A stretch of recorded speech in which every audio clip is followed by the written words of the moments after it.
LMC came on those clubs, and that's what we're talking about, because it has to stop. Yes, it has to stop. Our football must be admirable, and we must brand it to the point where it will meet international standards. Now, the LMC, they're going tough as regards that crowd trouble that Taraba FC caused in that game against Nasarawa United. Now, they have said that FC Taraba and Nasarawa United will complete their disrupted match, the 35 fixture on November the 4th in Abuja.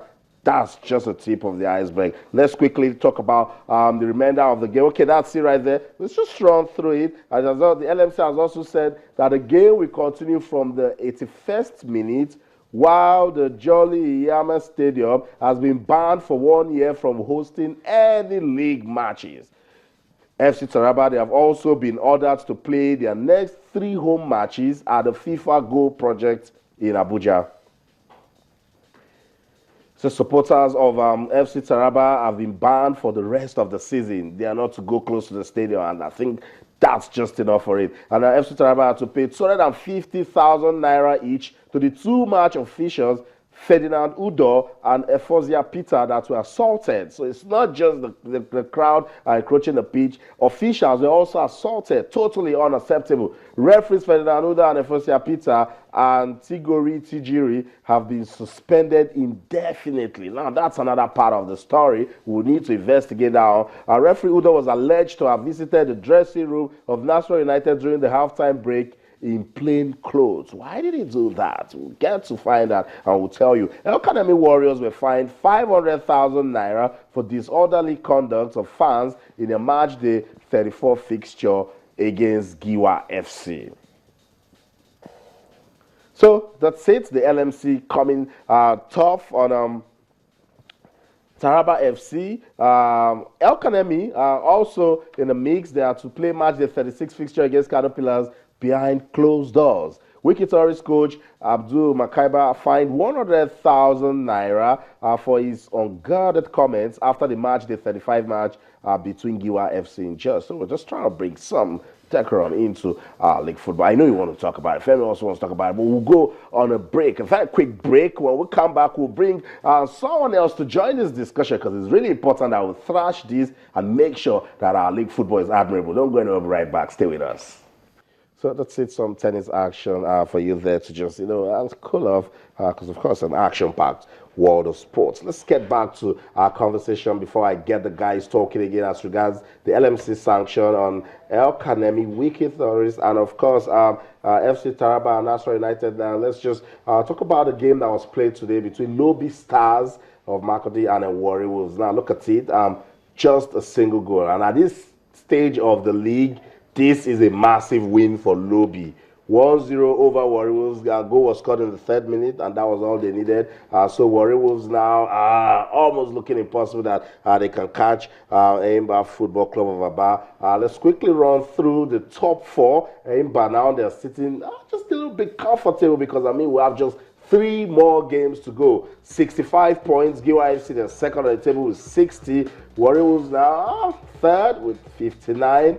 But look at it, a lot of difference now. 6 points difference as it is. So it's almost looking impossible for them, and why Aimba are within touching distance to the league title. And of course, Wiki Tourist 57 points. The top 4 teams in the Nigeria Professional Football League. I don't think the bottom 4 has changed much. Dolphins are back there swimming the relegation's waters.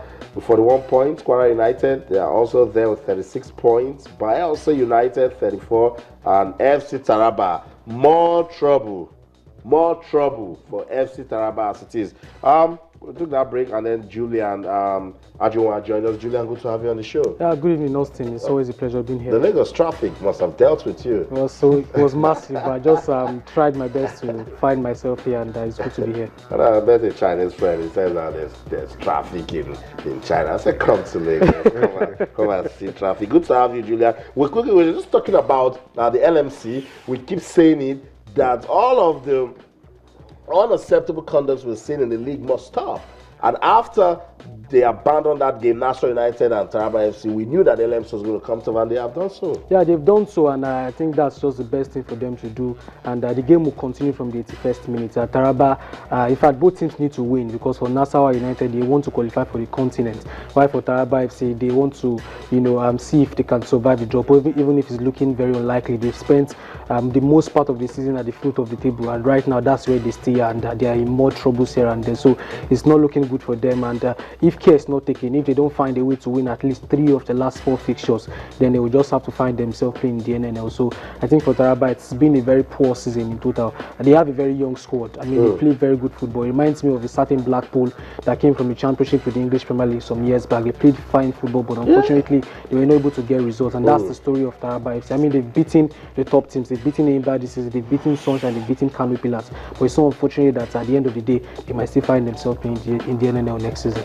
Not just in the NNL, with this sort of talks and all of these sanctions here and there. I mean, they've not paid their players, and they haven't still getting more fines. Incurring more fines from the LMC. I mean, it's just so sad for them. A club side who have been struggling all season, players crying that they've not earned their salaries, sign-on fees, allowances here and there, and they're still incurring more fines. This is not the first time they'll be fined this season, so it's really not looking good for Giwa. I mean, for Taraba FC at this point in time. Femi, 2015.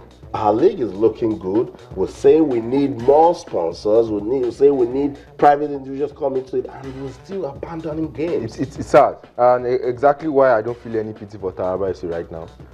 For that particular reason. Yes, they do well, in winning the big games, but this is exactly why they are where they are right now, because they are not able to control their fans, and they keep, getting off the pitch, a lot of off the pitch distractions. Which of course has caused lack of focus, in some very key games that you expect them to win, then they falter because of these same reasons. But I, for one, I don't know why the LMC is being lenient by telling them to start that game. We already know who is guilty here. Taraba FC fans, isn't it? Of course. We also heard that the referees were assaulted. They are being fined for it. So why under heaven would you now tell them to restart the game at 81 minutes? I think they should lose the points for it. I think it brings me back to what happened between... Because their fans are encroached. And is their fans are also beat up the referee. So they should serve the punishment for it by losing the match and losing the points, as far as I'm concerned. It does bring me back to what happened between Ifan Yuba and Elkanemi Warriors, where Elkanemi Warriors failed to show for the game. And the referee conducted the walkover, which was supposed to be 3 points and 3 goals to the home side, which is Ifan Yuba. But what did the LMC do? They had to say the fixture will have to be played from the start on the 4th of November. Even some years back, it happened between Kano Pillars and Enyimba. I mean, Enyimba were leading that game. They scored a very good goal, and the fans of Kano were very irate because at that point they had not lost at home, and they were like, I mean, why is it our rivals, internal rivals, that will come and end that jinx? And the fans came onto the pitch 2 times. They actually encroached the pitch, and the game was halted for 10 minutes. We all felt 3 points and 3 goals should have been awarded to Enyimba according to the rules. But the LMC said they should play the game all over again in Kogi State, and Kano Pillars won that game by 1-0. It was a very crucial point in the season, and that was the 3 points that ensured Kano Pillars won the title some 2 years back. So it's more like double standard. I mean, the LMC are really not following the rules. Julian, the league is growing and getting better. I think the problem in that game between Ifeanyi Uba and Elkanemi was that people were not guided. The LMC code says no walkover. No walkover, and Elkanemi informed them that they were not going to be able to play that game. So people were not just guided, people were not educated. Lack of communication. I just wonder why the officials would have got on to, conclude walkover formalities. But that's not the issue here. Let me talk to me. In our basketballing, do we see this? It's never going to happen. It won't happen. It won't happen. That I can guarantee. Because I think, with all due respect, I think basketball fans are the most understanding, learned, and people who understand the scope and the dimensions of the game. They come there knowing fully well how things are being run. So you hardly see fans, jump at the referee for a call, that was unfair. Yes, you can see teams, on their bench react to it, and shout, but you won't see fans, because of, come into the court and start trying to manhandle the referees. It's never done. So because your team will suffer for it. NPF is doing. We need to find out how we're organizing that. The truth is this, Austin, the rules are straight. If your fan comes in, the club will go for it. So the club knows. So the clubs, they do well in orientating their fans. Hey, look, we are coming into the pitch. Yes, whatever it is, you know, after the game, we'll sort it out. Please don't come into the court when the game is on. Don't go close to the referee. You can say whatever you want to say, but anything as close to as verbal abuse or physical abuse, the club will go for it. So that's the thing how it works in basketball. Like that. And it's unfortunate that we celebrated the season for going smoothly up until being competitive, away victories. I like that challenge to football.